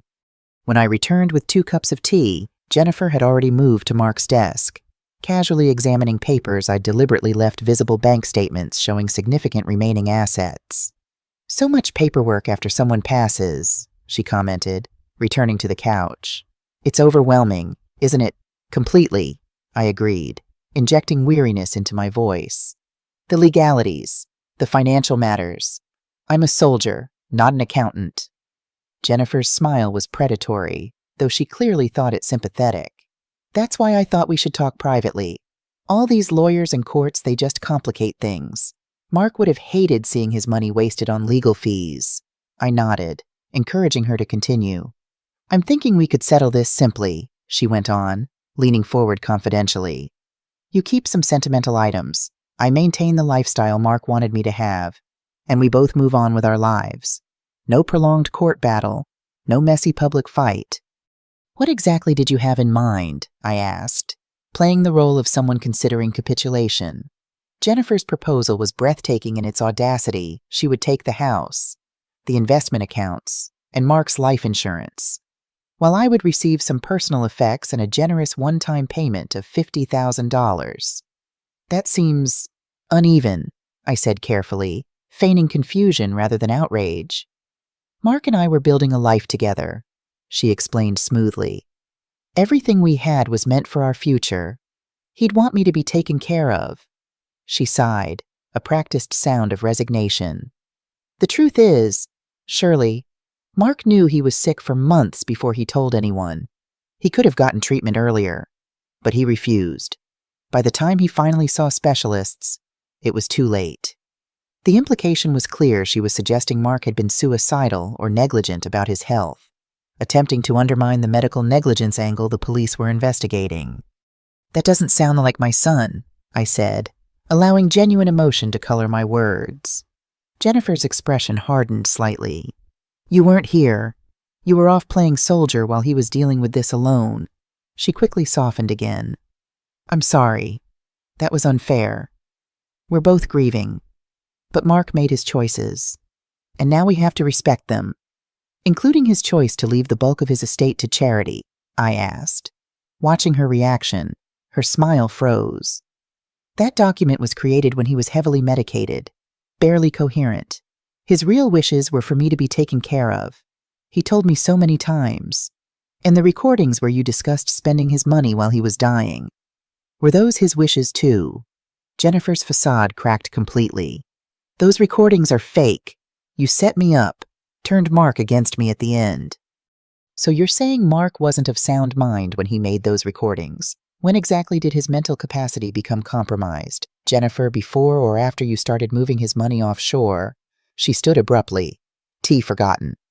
This was a mistake. I tried to be reasonable, to offer you a dignified way out. But if you want a war, Colonel, you'll get one. It's already begun, I replied calmly. The police are very interested in your previous identities, and the other men who died after marrying you. The color drained from Jennifer's face. You're bluffing. Detective Morales sends his regards. He's particularly interested in your connection to a certain operation targeting wealthy, ill individuals across Florida. For a moment, raw panic flashed across her features. Then, with remarkable control, she composed herself. Prove it, she said coldly. You have nothing but circumstantial evidence and a mother's desperate grief. My lawyer will destroy you in court. Perhaps, I conceded. But the FBI doesn't need to prove everything in court to freeze assets connected to organized crime. Those offshore accounts you've been filling already flagged. It was a calculated bluff based on information Richard had shared, but Jennifer's reaction confirmed its accuracy. This isn't over, she hissed, gathering her purse. You have no idea who you're dealing with. Actually, I replied, rising to show her out. I think I do. You're not the first predator I've encountered. Jennifer, just the first who made the mistake of targeting my family. After she stormed out, Detective Morales emerged from the back bedroom where he'd been monitoring the conversation. We got it, he said, satisfaction evident in his voice. Her reaction to the offshore accounts, the implied threats combined with the financial evidence. It's enough for an arrest warrant. For financial crimes, I clarified. Not for what she might have done to hasten Mark's death. Morales nodded grimly. One step at a time. Financial crimes will get us in the door. Once we have her in custody, we can dig deeper into the medical aspects. The machinery of justice began moving quickly after that.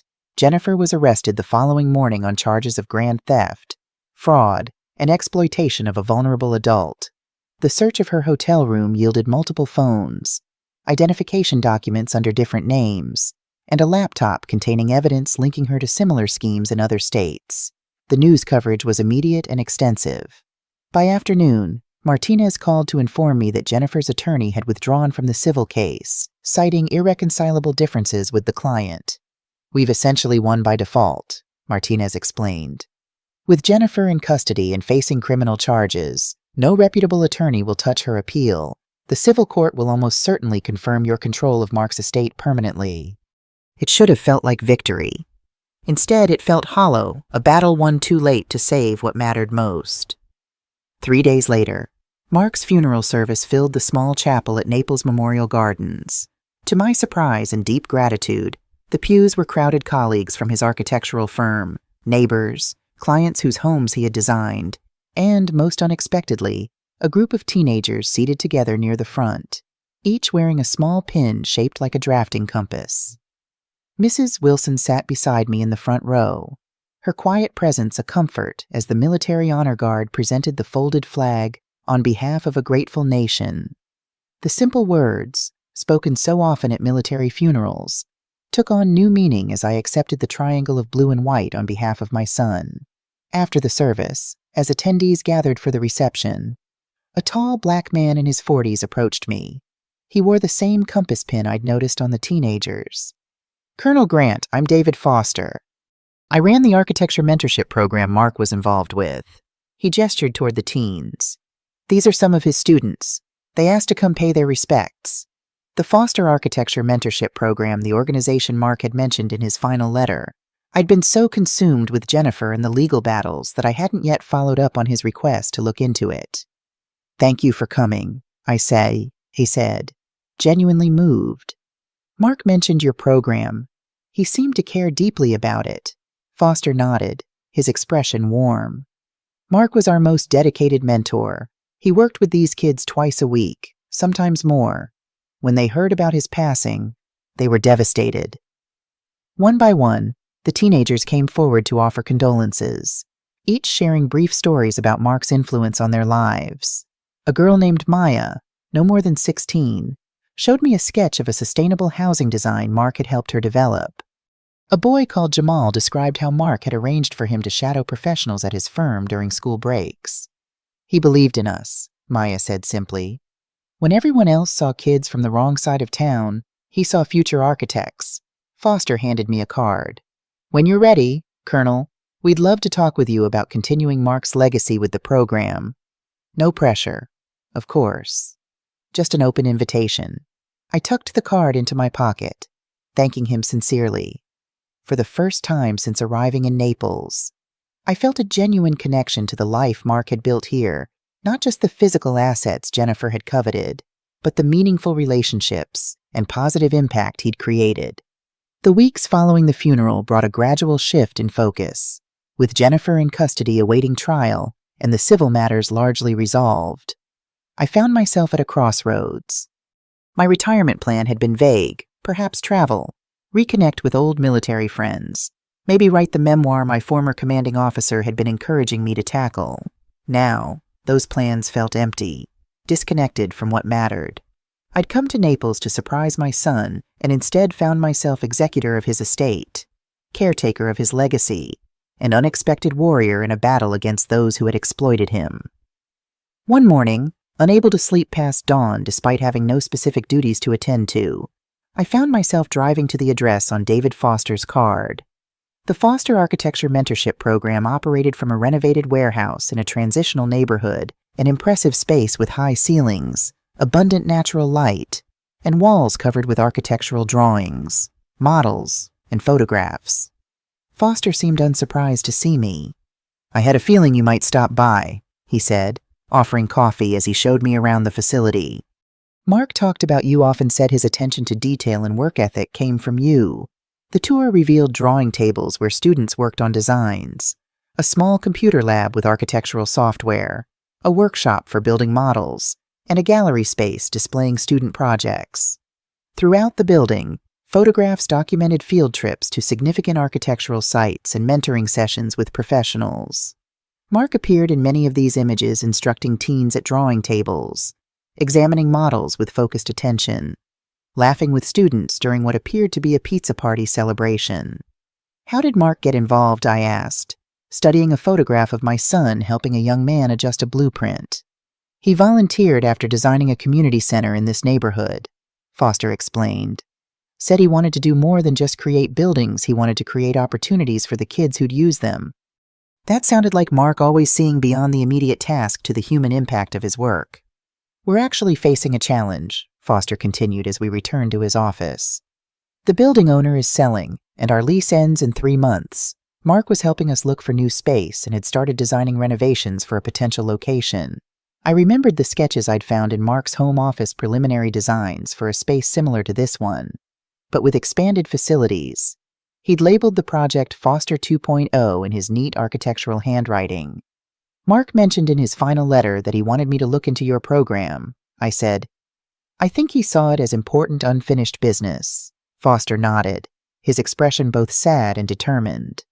"We talked about it during his last visit, when he was already quite ill. He was concerned about the program continuing without him." An idea began forming, nebulous at first, then increasingly clear. Mark established a trust for architectural education before he died. I'm the executor. Perhaps there's a way to honor his wishes that helps your program continue.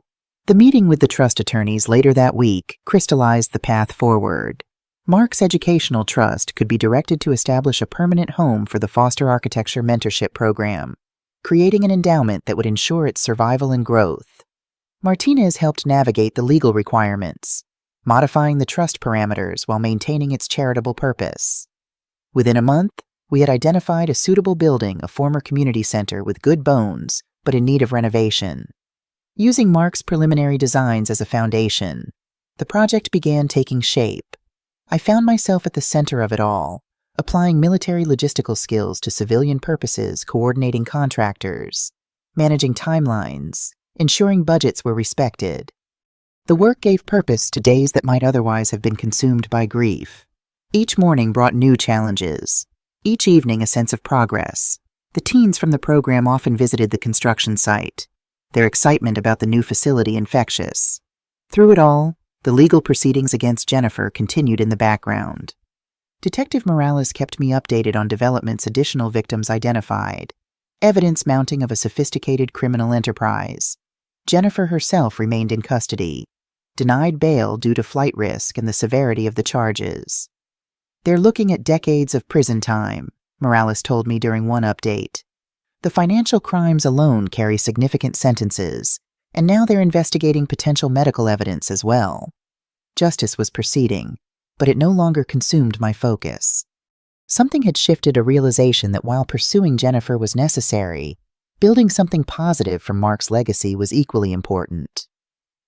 3 months into the renovation project, I received an unexpected visitor at the construction site. Thomas Wilson, Mrs. Wilson's son who had helped with repairs at Mark's house, arrived with an unusual request. "I'm working with a group of veterans transitioning to civilian construction careers," he explained. "We're looking for practical training opportunities. This project would be perfect if you're willing to take on some apprentices." The synchronicity was striking, another piece falling into place in this new life I was building from the ashes of loss. Soon, a team of veterans was working alongside the regular contractors, learning skills while contributing to a project that honored both Mark and the values of service we shared. As summer turned to fall, the new Foster Architecture Center neared completion. The modern, light-filled space incorporated Mark's vision while adding elements that reflected my own influence areas designed specifically for veterans programs, spaces that could adapt to changing needs, structural elements that honored military precision and resilience. On the day before the official opening, I stood alone in the main gallery, surrounded by the teenagers' architectural models displayed on pedestals. Maya and Jamal had created a central piece, a scale model of the very building we stood in, perfect in every detail. A small brass plaque beside the main entrance read, "The Mark Grant Center for Architectural Education, Building Dreams, Honoring Service." My phone rang, Martinez calling with news. "Jennifer's taken a plea deal," he said without preamble. 20 years for the financial crimes, with agreement to testify against her co-conspirators. The medical investigation is ongoing, but they found evidence of tampering with Mark's medication. I should have felt satisfaction, closure, perhaps even vindication. Instead, I felt only a quiet acknowledgement that one chapter was ending while another continued to unfold.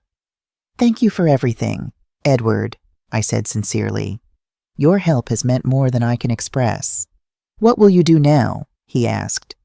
"Return to your retirement plans." I looked around at the center, at the space that had become not just a memorial to Mark, but a living extension of his values and vision. "I think I've found my second career," I replied. "It turns out there's more than one way to serve." The official opening of the Mark Grant Center drew community leaders, architectural professionals, and media attention. The teens from the program served as proud guides, showing visitors through the facility and explaining how the various spaces would function.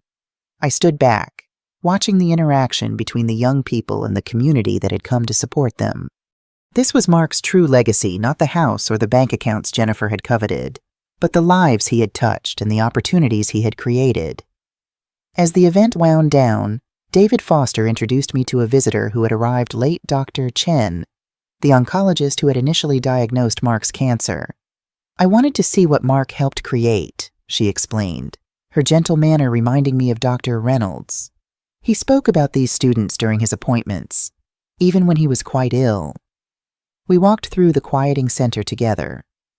Dr. Chen sharing memories of Mark as a patient, his concern for others even while facing his own mortality, his detailed questions about his treatment, his determination to complete certain projects before time ran out. "There was one thing that always bothered me," she said as we reached the memorial wall displaying photographs of Mark with his students. "His condition deteriorated much faster than I expected given the initial diagnosis. I've reviewed his case several times, wondering if I missed something. The police investigation found evidence that his medication may have been tampered with," I told her quietly. Dr. Chen's expression darkened. "That would explain a lot. The rate of decline was unusual. I actually noted it in his file." The confirmation of what we'd suspected was both painful and validating. Jennifer hadn't just stolen from Mark. She had likely accelerated his death, either through deliberate action or criminal neglect. "I'm sorry I couldn't do more for him," Dr. Chen said, genuine regret in her voice. You did everything possible with the information you had, I assured her. The person responsible is facing justice. As Dr. Chen prepared to leave, she mentioned the pediatric oncology unit where she also worked. We have a patient there who reminds me a bit of your son, same determination, same concern for others despite his own circumstances. 8 years old and worrying about the other children more than himself. What's his diagnosis? I asked, thinking of the countless military hospitals I'd visited over my career, the wounded soldiers who'd shown similar courage. Acute lymphoblastic leukemia, she replied. Ethan Chen, no relation to me. Just coincidence. He's responding well to treatment, but he has no family support. His mother passed away last year, and his father is unavailable. The story tugged at something in me. No other relatives. Dr. Chen shook her head. He's in the foster care system, but with his medical needs, placement is challenging. He spends more time in the hospital than most homes can accommodate. Before I could respond, Foster called me over to meet some potential donors for the program's operational fund. By the time I looked for Dr. Chen again, she had departed, leaving me with thoughts of a boy I'd never met facing battles no child should have to fight alone. The following week, after settling into a routine of dividing my time between Mark's house, which I'd decided to keep rather than sell in the center, I found myself driving to Naples Children's Hospital.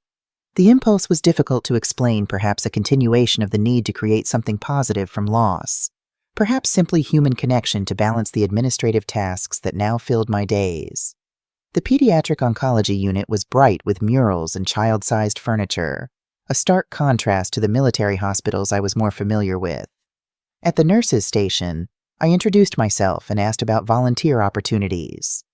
We always need readers for the children, the charge nurse told me. Many parents can't be here during the day due to work, and some children don't have regular visitors.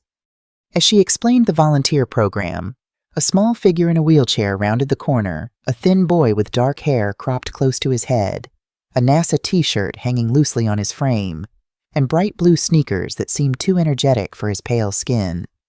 Ethan, you're supposed to be resting, the nurse scolded gently. I am resting, he protested. Just resting while moving. His spirit, visible even through the obvious physical weakness, reminded me suddenly and powerfully of Mark at that age, the same determination, the same gentle defiance of limitations. This is Colonel Grant, the nurse introduced me. She's interested in our volunteer reading program. Ethan studied me with unexpected intensity. You were in the military, real military, not just video games, real military, I confirmed. Army, 40 years. His eyes widened. Did you ever jump out of airplanes? 17 times, I said, unable to suppress a smile at his enthusiasm. Cool, he breathed. I want to be an astronaut. That's why I have to beat this stupid cancer. NASA doesn't take astronauts who can't pass the physical. The matter-of-fact way he discussed his illness, framing it as merely an obstacle to his larger goals rather than a defining tragedy, struck me deeply. This was resilience in its purest form, the kind I'd seen in the best soldiers, the kind Mark had demonstrated throughout his life. I bet NASA would be impressed by anyone who fought cancer and won, I told him. That shows exactly the kind of toughness they need for space missions. His smile was sudden and brilliant, transforming his thin face. That's what I think too. Do you like space books? The volunteer yesterday only brought princess stories. Before I knew it, I was sitting in the unit's small library, reading from the right stuff, to Ethan and 2 other children who had wandered in. When fatigue finally overcame his enthusiasm and nurses wheeled him back to his room for medication, I found myself promising to return the next day with more books about space exploration. That first visit became a regular commitment 3 afternoons a week, reading to Ethan and other children, bringing books about astronomy, aviation, and space travel. I learned that Ethan had been diagnosed shortly after his mother's death from an unrelated illness, that his father was serving a prison sentence for drug-related charges, and that despite regular chemotherapy treatments, he maintained both his astronaut dreams and his concern for the other children on the unit. Izzy's scared of the big needle, he confided one day, referring to a younger patient. I told her it doesn't hurt as much if you name the medicine something funny. Mine is called Alien Zapper because it's killing the bad cells like in Space Invaders. Dr. Chen, whom I now saw regularly during my visits, kept me updated on Ethan's medical progress. He's responding well to treatment. She told me 6 weeks into my volunteer work. But he's approaching a critical phase where he'll need more intensive support. The foster system is struggling to find an appropriate placement. The words hung between us, an unspoken question neither of us quite dared to articulate. That evening, I sat in Mark's study, which had gradually become my own workspace, surrounded by the dual paperwork of the center and Mark's estate. My military career had never left room for family beyond Mark. For relationships that required presence and consistency, I had been a mother, yes, but a distant one for too many of Mark's formative years. Now, in my 60s, retired and rebuilding a life from unexpected tragedy, was I capable of offering a child like Ethan what he needed? The question seemed presumptuous, perhaps even selfish. Was I looking to replace Mark? To atone for absences in his childhood? No, this was different. This was about a specific child with specific needs that I might be uniquely positioned to meet. My military pension provided financial stability. Mark's house offered space. My newfound community connections through the center created a support network. And most importantly, my retirement meant I had the one thing I'd never had during Mark's childhood time. The decision crystallized not as an emotional impulse, but as a practical assessment of capabilities matched to needs, the same approach I'd taken to military problems throughout my career. If Ethan needed a stable home during his treatment and recovery, and I could provide that home, then the logical next step was clear. The process was far from simple. Becoming a foster parent, especially for a child with significant medical needs, involved extensive background checks, home studies, training courses, and evaluation interviews. My military background expedited some aspects while complicating others. "You've moved frequently throughout your career," the social worker noted during one interview. "Stability is crucial for children in Ethan's situation." "My career is concluded," I replied simply. "I've established roots here, the center, Mark's house, connections with the medical team already treating Ethan. I'm not going anywhere." Martinez helped navigate the legal requirements, as did Richard Hayes, who provided character references from military colleagues who had known me as both an officer and a mother. 3 months after that first hospital visit, I stood in what had been Mark's guest room, now transformed into a space for a child. The walls were painted deep blue with glow-in-the-dark stars forming accurate constellations across the ceiling. Bookshelves held volumes about space exploration, science, and astronomy. A desk by the window was equipped with a telescope Mark had owned as a teenager. Mrs. Wilson arrived with a handmade quilt patterned with planets and spaceships. "Thomas and I thought Ethan might like this," she said, placing it carefully on the bed. "The whole neighborhood is excited to meet him. The community that had embraced me in my grief was now expanding to include this child none of us had known 6 months earlier." The foster center teens had created a special welcome card signed by all of them. Dr. Chen had coordinated with Ethan's medical team to ensure seamless transition of his care. Even Detective Morales had stopped by with a vintage NASA poster he'd found at a garage sale. When the day finally arrived to bring Ethan home, I found myself unexpectedly nervous, a sensation I'd rarely experienced even in combat situations. What if he didn't like the room? What if the adjustment was too difficult? What if I wasn't equipped for the challenges of parenting a child through serious illness? But when Ethan wheeled himself into the house, his face lighting up as he explored each room, those doubts began to recede. His delight at the space-themed bedroom, his careful arrangement of the few possessions he'd brought from the hospital, his immediate bond with Mrs. Wilson all confirmed that while the path ahead might be challenging, it was the right one. That first evening, as we sat on the back patio watching the sunset paint the sky in shades of orange and pink, Ethan asked the question I'd been expecting. "Who is Mark? I see his pictures everywhere." I told him about my son, the architect, who had loved designing spaces for people to live and work, the mentor who had believed in young people's potential, the man who had faced his illness with courage, even when betrayed by someone he trusted. "His room is my room now," Ethan asked, processing this information. "No," I clarified. "His room is still his room, with his things. Your room was made especially for you." Ethan considered this, then nodded with the seriousness only children can bring to profound moments. That's good. People shouldn't be replaced. But there can be new people, too. In that simple statement was a wisdom that pierced straight to the heart of what I'd been learning through all the months since finding Mark in that hospital bed, that grief and new beginnings could coexist, that honoring the past didn't preclude creating a future. The weeks that followed brought challenges, as expected. Ethan's treatment schedule was demanding, with hospital visits 3 times weekly. There were days of nausea and exhaustion when he couldn't leave his bed, nights when pain kept him awake despite medication, moments of fear he tried to hide behind brave talk of space missions and astronaut training. But there were also triumphs: his first swim in the Gulf after doctors approved water activities, his introduction to the teens at the foster center who immediately adopted him as their mascot, his growing collection of space books that gradually expanded to include architecture and design. 6 months after Ethan moved in, the final legal proceedings against Jennifer concluded with a comprehensive plea agreement. 25 years for fraud, exploitation, and newly confirmed charges of medical tampering based on forensic evidence. The broader investigation had identified 7 other victims across 3 states, with additional charges pending against Jennifer's co-conspirators. Martinez brought the news personally, along with final paperwork closing Mark's estate matters. "It's over," he said simply. "Justice, as much as the system can provide." That evening, Ethan and I walked down to the beach at sunset, a ritual we'd established on days when his energy allowed. He was stronger now, the treatments beginning to show positive results.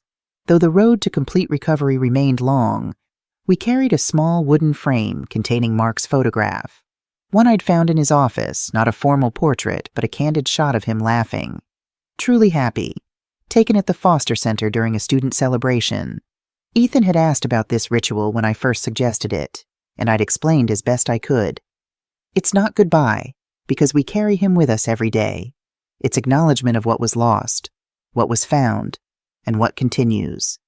We found a spot where the tide reached far enough to kiss the sand but not take what was placed there.